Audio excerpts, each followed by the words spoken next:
Bonjour à toutes et à tous et bienvenue sur Grand Lille TV pour une nouvelle édition du Rendez-vous de l'Écho. Aujourd'hui, Philippe Paulbec est avec nous. Bonjour. Bonjour.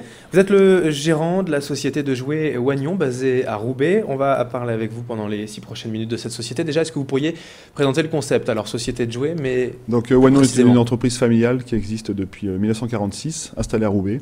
En fait, à l'origine, c'était le grand-père de mon épouse, puisque mon épouse s'appelle Wagnon.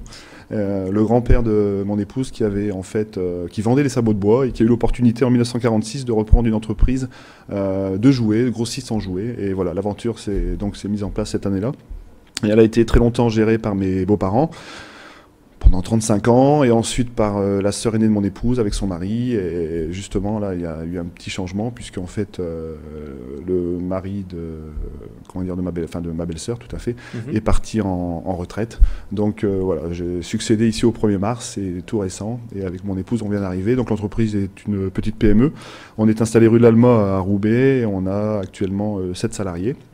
Donc on est vraiment grossiste, c'est-à-dire qu'on s'adresse à une certaine clientèle. Oui, donc c'est la question en fait, vous êtes grossiste, pas fabricant, c'est ça la différence majeure. Donc on achète et on revend, voilà, on fabrique pas, on achète, donc on passe soit par des importateurs, parce que malheureusement, il y a beaucoup de jouets qui viennent de Chine, ou on passe par des fabricants en France, qui en existe encore un peu, ou à l'étranger, mais on fabrique pas, on achète. Aujourd'hui, le chiffre d'affaires de la société Wagnon, c'est à peu près de... L'année dernière, on a fait 900 000 € de chiffre d'affaires. Et voilà, donc on est en fait sur plusieurs marchés. On a effectivement les jouets, donc ça c'est surtout pour la fin d'année, forcément pour Noël. Donc là on vend au comité d'entreprise. On vend aussi beaucoup de jouets des magasins de détail, même s'il en reste de moins en moins dans la région. On a aussi tous les produits pour les kermesses. Donc là c'est une grosse activité qui est en train de se dérouler actuellement, puisque les fêtes d'école souvent c'est aux alentours du mois de juin. Voilà, tout à fait. On a aussi toute une gamme pour la fête. Donc là, on vend des produits auprès des discothèques, auprès de salles de réception, par exemple. On a aussi une grosse activité loisirs créatifs, donc tout ce qui est activité manuelle. Donc pour tout ce qui est centre aéré, centre de loisirs, centre de jeunesse, centres sociaux également. Donc là, on travaille beaucoup avec les mairies. Et puis... toute cette diversification depuis 40 ans, elle était essentielle pour la société pour se maintenir, pour survivre. Disons qu'à l'époque, l'entreprise vendait beaucoup plus de jouets, mais de plus en plus, les comités d'entreprise passent par des chèques cadeaux. Donc ils achètent moins de jouets, et puis il y a moins de magasins de détail qu'il y a quelques années. Donc c'est pour ça que mon beau-frère à l'époque s'était diversifié et avait justement mis en place il y a quelques années le domaine du loisir créatif, parce qu'il s'était rendu compte qu'il y avait une opportunité pour ce type de produit. Aujourd'hui vous parlez de plusieurs clients, par exemple les magasins de détail, les magasins de grande distribution, ça passe pas du tout par chez vous, c'est impossible? Non, les magasins de distribution ça passe pas par chez nous, les magasins de détail passent par chez nous. Il y en a encore quelques-uns dans la région, on travaille aussi avec des presses par exemple. Ou des petites enseignes où on vend encore du cadeau. Et ce qui est intéressant chez nous, c'est qu'on a 7000 références, on a des produits vraiment à petit prix, et donc on arrive à capter ce genre de clients. Et comment on tire les prix face à toute cette concurrence, la grande distribution, quand on est une PME nordiste comme vous? Alors on a la chance pour les jouets de faire partie d'un groupement de plusieurs adhérents. Ça nous permet d'avoir des prix intéressants parce qu'on achète ensemble des quantités importantes. Et puis après c'est la négociation avec les fournisseurs, et c'est l'achat, le plus important c'est l'achat, quoi. C'est là qu'il faut essayer de négocier, de tirer au plus les prix pour avoir des prix d'appel plus intéressants.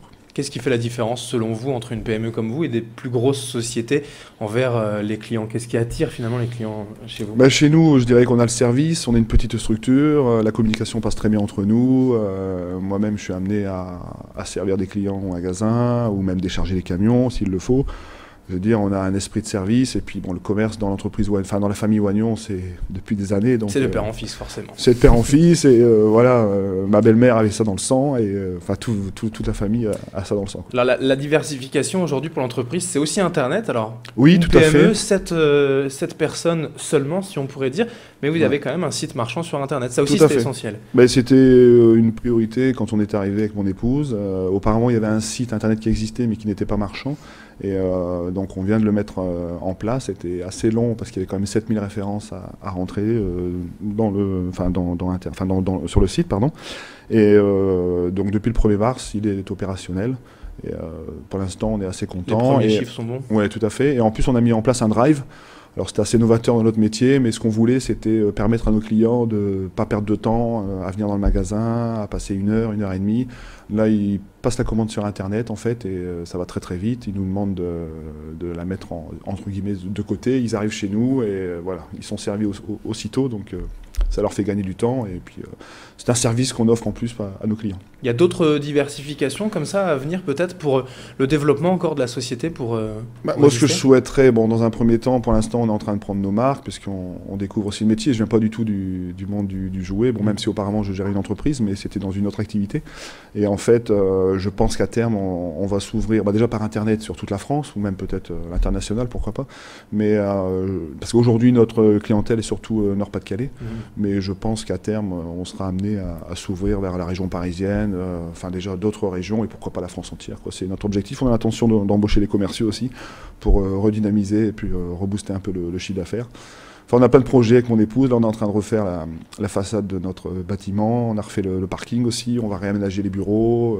Enfin, on a plein de projets. Plein d'idées. On veut que ça bouge, voilà. Alors, comment on peut vous retrouver? Donc, vous l'aviez dit, vous êtes donc à l'Alma à Roubaix, mais sinon sur Internet, justement, le site c'est? Donc, le site c'est wagnon-jouet.com. Très bien. Simplement. Donc, tout simplement. Merci Philippe Holbeck d'avoir été avec nous. Je rappelle donc que vous êtes le gérant de la société de jouets roubaisienne Wagnon. Merci beaucoup. Et merci à vous de nous avoir suivis sur Grand Lille TV pour le rendez-vous de l'écho. Dans un instant, à suivre la météo et l'infotrafic.